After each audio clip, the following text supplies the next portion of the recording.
আসসালামু আলাইকুম রহমতুল্লাহি ওয়া বারাকাতুহু। সম্মানিত বন্ধুগণ, আজকে আসলে আমি বেশি সাজুগুজু করিনি, কারণ আজকে যার ব্যাপারে কথা বলবো তিনি অনেক বেশি সাজুগুজু করে থাকেন। আবার আজকে পাগড়িটাও বেঁধেছি, শুধুমাত্র রুমাল দ্বারা ছোটখাটো করে বেঁধেছি, কারণ যার ব্যাপারে আজ কথা বলবো তিনি অনেক বড় করে একটা পাগড়ি বাঁধেন। তবে তার ব্যাপারে আমি কথা বলতে চাইনি, দীর্ঘদিন হয়ে গেছে তাদের এই আলোচনা সমালোচনা চলছে মানুষের মাঝে, সোশ্যাল মিডিয়াতে ব্যাপকভাবে তাদের আলোচনা সমালোচনা চলছে। তো আমি দীর্ঘদিন পরে আজ তার ব্যাপারে মুখ খুলতে বাধ্য হয়েছি বিভিন্ন কারণে। তার প্রথম কারণ হচ্ছে, সে সমালোচনা করতে করতে এক পর্যায়ে সে গিয়ে আমাদের মাদারেসে কওমিয়ার দাওরে হাদিসের সনদ নিয়ে একটা কটূক্তিমূলক কথা বলেছে। সে নিজের যোগ্যতা, নিজের জ্ঞান এগুলোর অহংকার করতে গিয়ে সে এক পর্যায়ে বলে ফেলেছে যে তার প্রতিপক্ষ শাইখ আহমদুল্লাহ, তার কি কামেলের সনদ আছে, তার কি ফাজেলের সনদ আছে? আমাদের তাহেরি সাহেবের খুব কামেলের সনদ আছে, ফাজেলের সনদ আছে, তাই উনি অনেক বড় পণ্ডিত হয়ে গেছেন, যে পণ্ডিতের কারণে তিনি একজন টিকটকার হিসেবে পরিচিত মানুষের মাঝে, যার পণ্ডিতের কারণে তিনি একজন ভণ্ড পীর হিসেবে পরিচিত, যার জ্ঞান এবং পাণ্ডিত্যের কারণে সে একজন মাজার পূজারী হিসেবে পরিচিত, সে একজন ভণ্ড ব্যক্তিত্ব এবং একজন বিনোদনকারী হিসেবে পরিচিত, কিংবা একজন কৌতুকার হিসেবে পরিচিত। এমন একজন ব্যক্তি তার জ্ঞান গর্বের পরিচয় দিতে গিয়ে সে কামেল এবং ফাজেলের ডিগ্রির কথা বলে।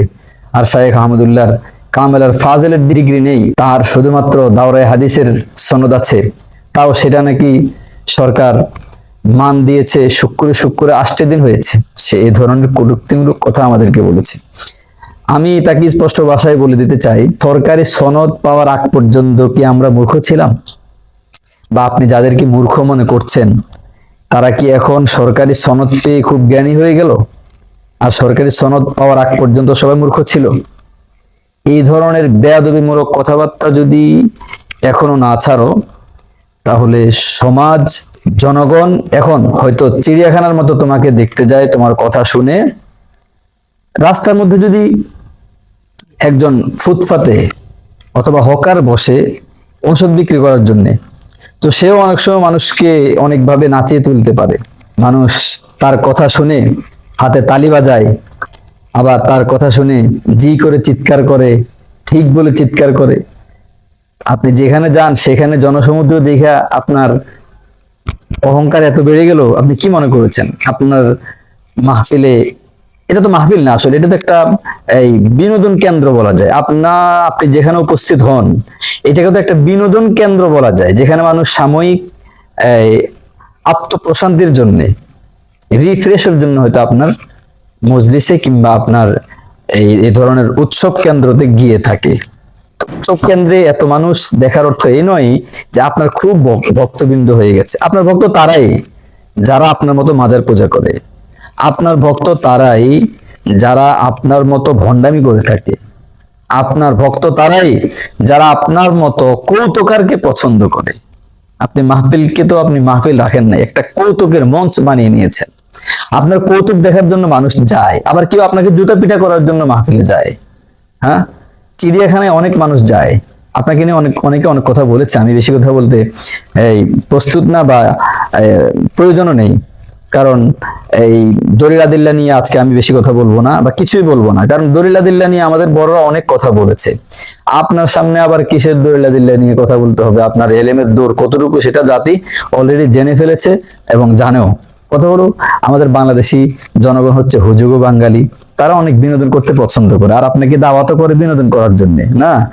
আপনি আবার ইতিমধ্যে দেখেছি তার নামের শুরুতে পীর লাগিয়েছে, আবার মুফতিও লাগিয়েছে। পীর মুফতি, একটা নতুন ডিজাইন দেখেছি নামের, পীর মুফতি। এটা আবার কোন ডিজাইন নামের? আপনি মুফতি, স্বঘোষিত মুফতি, হ্যাঁ আপনি তথাকথিত স্বঘোষিত মুফতি হয়তো, আবার পীর। আরে টিকটকার পীর হয় কেমন আবার? হাই হাই, পীর নামের কলঙ্ক করেছেন আপনি। হ্যাঁ, এটা তো উচিত হয় নাই। আপনি কার ভুল ধরবেন কি ধরবেন না সেটা আমাদের বিষয় না, কিন্তু আপনি নিজেকে আগে শুধরিয়ে নেন। হ্যাঁ, নিজেকে আগে শুধরিয়ে নেন। আবার যারা শাইখের পক্ষে কথা বলছে, তাদেরকে আপনি শাইখ পূজারি বলছেন। না, এখানে শাইখ পূজারির কিছুই নেই। এই মাসালার ক্ষেত্রে আপনার বিরোধিতা তো কেউ করে নাই। বিশেষ করে বর্তমান এই ডিবেট যে মাসালাটা নিয়ে চলছে, এই বিষয়টা নিয়ে আপনার কথাও সঠিক, শাইখ আহমদুল্লাহর কথাও যে একদম আনসঠিক এমন না। এখানে দুই ধরনের হাদিসে তো আছে। হযরত আবু হুরায়রা রাদিয়াল্লাহু তাআলা আনহু থেকে হাদিস বর্ণিত রয়েছে, নবী করিম সাল্লাল্লাহু আলাইহি ওয়াসাল্লাম বলেছেন যে আমি হযরত আদম আলাইহিস সালামের সৃষ্টির আগে থেকে নবী। সেটাও ঠিক আছে, আল্লাহ তাআলা নবুয়তের মুকুট আমাদের প্রিয় নবী মুহাম্মদ মুস্তাফা সাল্লাল্লাহু আলাইহি ওয়াসাল্লামকে পরিয়ে দিয়েছেন আমাদের আব্বাজান এর সৃষ্টির আগে, কিন্তু তার সে নবুয়তের বাস্তবায়ন ঘটেছে এবং ওহী নাজিল হওয়া শুরু হয়েছে 40 বছর বয়সে, সেই হাদিসে রয়েছে। এবং এই কথাগুলো অনেক সিরাতের কিতাবও রয়েছে। তো 40 বছরে নবুয়ত প্রাপ্তির কথা হচ্ছে আসলে এই দিক থেকে যে 40 বছরে আমার প্রিয় নবী মুহাম্মদ মুস্তাফা সাল্লাল্লাহু আলাইহি ওয়াসাল্লামের নবুয়ত প্রকাশ হয়েছে এবং তার দাওয়াতের মিশন জোরালোভাবে আবার শুরু হয়েছে। তার দাওয়াতের মিশন জোরালোভাবে নবুয়তের পরিচয় দিয়ে দাওয়াতের মিশন শুরু হয়েছে মূলত 40 বছর বয়সে। সেই দৃষ্টিকোণ থেকে শাইখ আহমদুল্লাহ হয়তো এই কথা বলে থাকবেন। আর যদি তিনি কোনো ধরনের ভুল করেও থাকে অথবা ভুল করেছেন তিনি, তো তার ভুলকে কিন্তু আলেম ওলামা, বিশেষ করে হক্কানি আলেম ওলামা যারা কওমি ওলামায়ে কেরাম, তারা কিন্তু আদবের সাথে এবং নিয়ম শৃঙ্খলার সাথে তার সেই কথার জবাব দিয়েও ফেলেছে। এই কথার পক্ষে যাওয়ার উদ্দেশ্য এটা নয় যে শাইখ আহমদুল্লাহর পূজা করে কেউ, নাউজুবিল্লাহ। শাইখ আহমদুল্লাহর বিভিন্ন ছবি ইতিমধ্যে সামাজিক যোগাযোগ মাধ্যমে অনেকে, অর্থাৎ যারা তার পূজা করে, তাহিরের পূজা করে কিংবা মাজার পূজা করে, তারা প্রকাশ করেছে।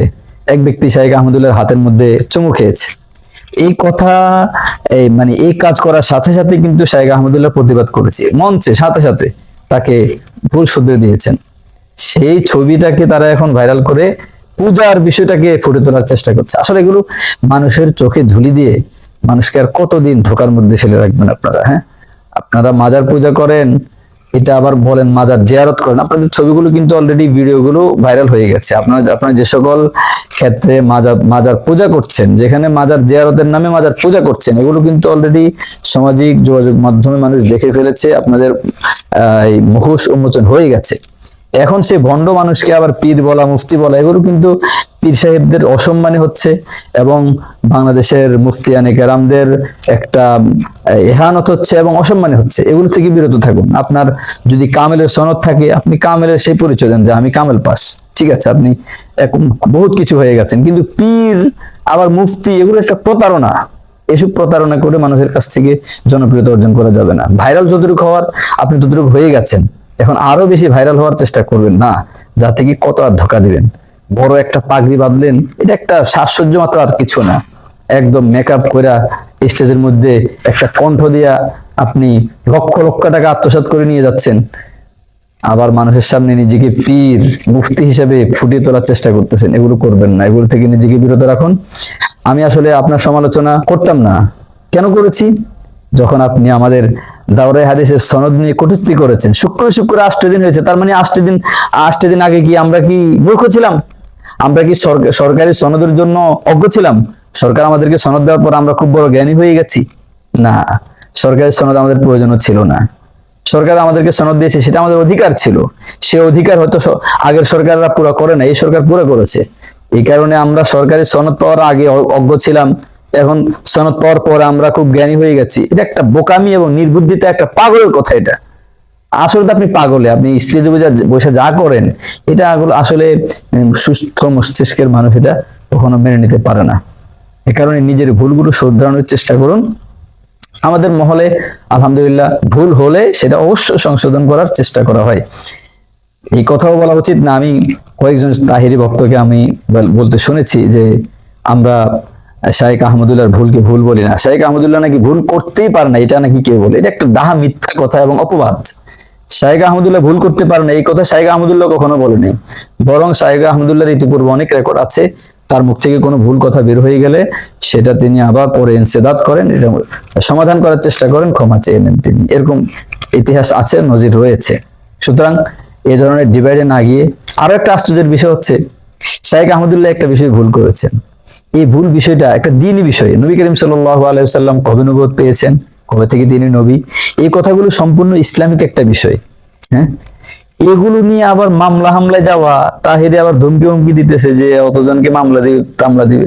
আর নবী করিম সাল্লাল্লাহু আলাইহি ওয়াসাল্লামের বিরুদ্ধে কত ধরনের কটূক্তি হয়েছে, কত ধরনের বিষোদ্গার হয়েছে, সেখানে রক্ত দিয়েছি কেবলমাত্র আমরাই। তোমার মতো শিরনি হুজুর রক্ত দিতে মাঠে আসেনি, বরং আমরা যখন মাঠে নামি তখন তোমরা এই মাঠে নামার বিরুদ্ধে ফতোয়া দাও, আবার নিজেকে আশেকে রাসূল। আসলে তোমরা হলো আশেকে মিষ্টি, আশেকে জিলাপি, আশেকে রাসূল।